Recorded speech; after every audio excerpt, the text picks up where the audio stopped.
નમસ્કાર. હવે તમારે લોકોને ધોરણ 12 પછી છે બીએસસી છે, બીકોમ છે, બીબીએ છે, બીએ છે, એમાં એડમિશન લેવું હોય તો તમે લોકોએ જીકાસની અંદર રજિસ્ટ્રેશન કરાવ્યું હતું અને એના પહેલા રાઉન્ડ છે એની તો સંપૂર્ણ પ્રક્રિયા પૂરી થઈ ગઈ છે. તો હવે બીજો રાઉન્ડ છે એની જાહેરાત પણ થઈ ચૂકી છે. હવે ખાસ ધ્યાનમાં રાખો, બીજો રાઉન્ડ છે એમાં તમને માત્ર 2 દિવસ આપ્યા છે, 3 તારીખ અને 4 તારીખ. જો તમને જે પણ કોલેજમાં એડમિશન મળ્યું છે એ કોલેજમાં તમારે જઈને ફી ભરવાની છે, ઓરિજિનલ વેરીફાઈ કરાવવા છે, એ સંપૂર્ણ પ્રક્રિયા છે એ તમારે લોકોએ કરવાની રહેશે. ક્લિયર થઈ ગયું? તો કઈ કઈ પ્રક્રિયા કરવાની રહેશે એ તમે લોકો જોઈ લો. તો પહેલાં તમને કહેવામાં આવ્યું છે કે વિદ્યાર્થીએ જીસીએસ પોર્ટલ ઉપર લોગિન કરીને યુનિવર્સિટી અથવા તો કોલેજ દ્વારા આપેલ જે પ્રવેશની ઓફર ચકાસવી. તમને કોઈ કોલેજમાં એડમિશન મળ્યું છે કે નહીં એની તમારે સૌથી પહેલાં ઓફર ચકાસવાની રહેશે. પછી બીજી પ્રક્રિયા શું કરવાની રહેશે કે તમામ ઓફર પૈકી પસંદગીની યુનિવર્સિટી અથવા તો કોલેજમાં આપણે વિષયની ઓફર લઈ ઓટીપીથી કન્ફર્મ કરવી. માની લો કે તમે 5 કોલેજ પસંદ કરી છે અને 5માંથી 5 કોલેજમાં જો તમને ઓફર મળી છે તો તમારે શું કરવાનું છે, જે કોલેજમાં તમારે એડમિશન લેવાની ઈચ્છા હોય એમાંથી જ તમારે લોકોએ શું કરવાનું રહેશે, ઓટીપીથી કન્ફર્મ કરવાનું રહેશે. પછી તમારે લોકોએ ઓફર લેટર લઈને તમામ ઓરિજિનલ ડોક્યુમેન્ટ અને સ્વપ્રમાણિત પ્રમાણપત્રોનો એક સેટ સાથે રિપોર્ટિંગ કરવાનું છે અને નિયમો અનુસાર ફી ભરવાની રહેશે. હવે સૌથી પહેલાં ગૂગલ ક્રોમ ઉપર આવીને તમારે લોકોએ જીસીએસ એટલું લખવાનું છે. હવે જીસીએસ લખશો એટલે તમારી સામે આ રીતનું પેજ છે એ ઓપન થઈ જશે. હવે આ રીતનું પેજ ઓપન થાય છે પછી તમારે લોકોએ શું કરવાનું રહેશે, તમારી ડિટેલ છે એ આમાં નાખવાની રહેશે. સ્ટુડન્ટ લોગિનમાં તમારું યુઝર આઈડી નાખવાનું રહેશે. પછી સિલેક્ટ કોર્સમાં તમારું કોર્સ સિલેક્ટ કરવાનું રહેશે. હવે ઘણા લોકોને આ બાજુથી સાઇન ઇન નથી થતું, તો જે લોકોને સાઇન ઇન નથી થતું એ લોકોએ શું કરવાનું રહેશે, ઓલરેડી રજિસ્ટર્ડ એના ઉપર તમારે ક્લિક કરવાનું રહેશે. એટલે આ રીતનું તમારી સામે ડેશબોર્ડ છે એ ઓપન થશે. પછી તમારે તેમાં શું કરવાનું રહેશે, તમારું યુઝર નામ લખવાનું રહેશે. પછી તમારો પાસવર્ડ છે અને તમારો કોર્સ કયો છે, તો જનરલી તમારો અંડર ગ્રેજ્યુએટ રેગ્યુલર એ જ તમારા લોકોનો કોર્સ થશે.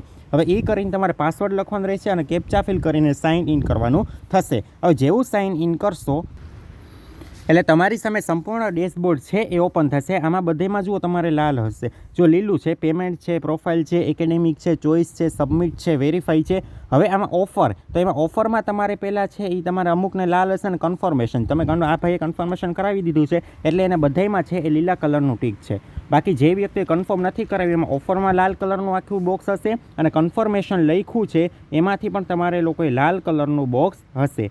ક્લિયર થઈ ગયા આ વસ્તુ? પછી હવે તમારે શું કરવાનું છે, ઓફર ઉપર તમારે ક્લિક કરવાનું એટલે તમારી સામે આ રીતનો ઓપ્શન છે એ ઓપન થઈ જશે. હવે જુઓ પહેલાં તમારે એમાં શું લખેલ હશે એ તમે જોઈ લો. સિરિયલ નંબર છે, યુનિવર્સિટીનું નેમ, તો કે ભાઈ કઈ યુનિવર્સિટી છે એ, કોલેજનું નામ આપવામાં આવ્યું હશે, પછી પ્રોગ્રામનું નામ આપવામાં આવ્યું છે, ઇન્સ્ટિટ્યૂટનું નામ આપવામાં આવ્યું છે, મીડિયમ ઓફ ઇન્સ્ટ્રક્શન કઈ છે, તો કે ભાઈ ઇંગ્લિશ છે, મેજર સબ્જેક્ટ કયો છે, પછી એજ્યુકેશન મોડ કઈ છે, શિફ્ટ કઈ છે.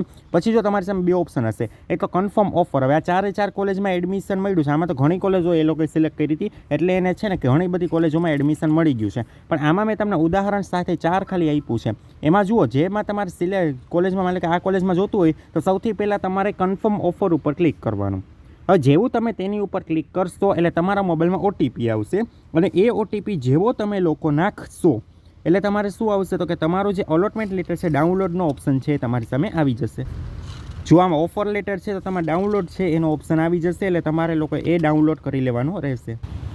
પછી તમારી સામે આ રીતનો એડમિશન ઓફર લેટર છે એ ડાઉનલોડ થશે. એમાં કઈ કઈ બાબતો મેન્શન લખેલી હશે, એપ્લિકેશન નંબર હશે, એપ્લિકેશન નામ હશે, યુનિવર્સિટીનું નામ હશે, કોલેજનું નામ હશે, પ્રોગ્રામ નેમ હશે, ઇન્સ્ટિટ્યૂટ ટાઈપ હશે, કઈ કેટેગરીમાં એડમિશન મળ્યું છે એ હશે, કઈ કેટેગરીમાં ઓફર થયું છે, મીડિયમ ઓફ ઇન્સ્ટ્રક્શન હશે, મેજર સબ્જેક્ટ હશે, એજ્યુકેશન હશે અને ક્યાં સુધી વેલિડ રહેશે. પછી આ અંડરટેકિંગ છે એમાં તમારે લોકોએ ખાસ ધ્યાનમાં રાખવાનું છે. ગયા વખતે મેં અંડરટેકિંગ છે તમને લોકોને વ્યવસ્થિત સમજાવેલું છે.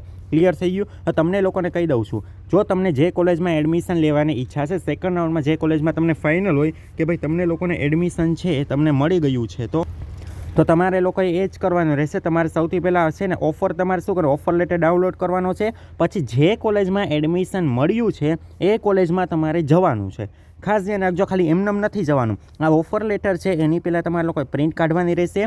એની સાથે સાથે એમાં ઓરિજિનલ ડોક્યુમેન્ટ છે એ તમારે બધા સાથે રાખવાનું છે. ધોરણ 10 છે, 12 છે, બધાની માર્કશીટ સાથે રાખવાની છે. એની સાથે સાથે છે 2 ઝેરોક્સ તો ઓછામાં ઓછી રાખવાની જ છે. રેડી? 2 ઝેરોક્સ છે અને 4 પાસપોર્ટ સાઇઝના ફોટા અને સાથે સાથે ફી. હવે આટલી પ્રક્રિયા કરશો પછી જ તમારું એડમિશન કન્ફર્મ થશે. ઘણા લોકો છે ને ઓફર લેટર લઈને જાય, વેરિફિકેશન પણ કરાવી દે, બધું કરાવી દે, પણ ફી ન ભરે.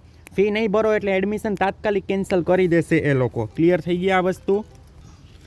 આટલી પ્રક્રિયા સિવાય તમારું કંઈ એડમિશન કન્ફર્મ નહીં થાય. આ વસ્તુ તમને ખાસ સમજાઈ ગઈ ને, એટલે આ વસ્તુ ખાસ ધ્યાનમાં રાખજો. અને જેમ બને એમ તમે જો આમાં કન્ફર્મ કરાવી દેશો એટલે ત્રીજા રાઉન્ડમાં તમારું નામ નહીં આવે. માની લો કે તમને આ રાઉન્ડમાં જેટલી કોલેજો મળી છે એ કોલેજમાં એડમિશન લેવાની ઈચ્છા નથી, તમારે કઈ પ્રક્રિયા કરવાની નથી. ક્લિયર થઈ ગયું? છતાં પણ જો તમને કોઈ ક્વેરી હોય તો નીચે કોમેન્ટ બોક્સમાં લખો. અને GCS UG માટે આપણે એક સ્પેશિયલ વોટ્સએપ ગ્રુપ બનાવેલું છે, એમાં તમામ અપડેટ આપવામાં આવે છે. એટલે એ વોટ્સએપ ગ્રુપમાં જોડાવવું હોય તો એની લિંક નીચે ડિસ્ક્રિપ્શન બોક્સમાં આપી દીધી છે, ત્યાં જઈને જોડાઈ શકો છો. અને GCS અને એના સિવાય પણ એડમિશન રિલેટેડ અપડેટ માટે તમે અમારી વોટ્સએપ ચેનલને પર ફોલો કરી શકો છો. એની જે લિંક છે પણ નીચે ડિસ્ક્રિપ્શન બોક્સમાં આપી દીધી છે. અને જો હરતા ફરતા ચેનલમાં નવા હોય તો ખાસ કરીને ચેનલને લાઇક, શેર અને સબસ્ક્રાઈબ કરવાનું ના ભૂલો.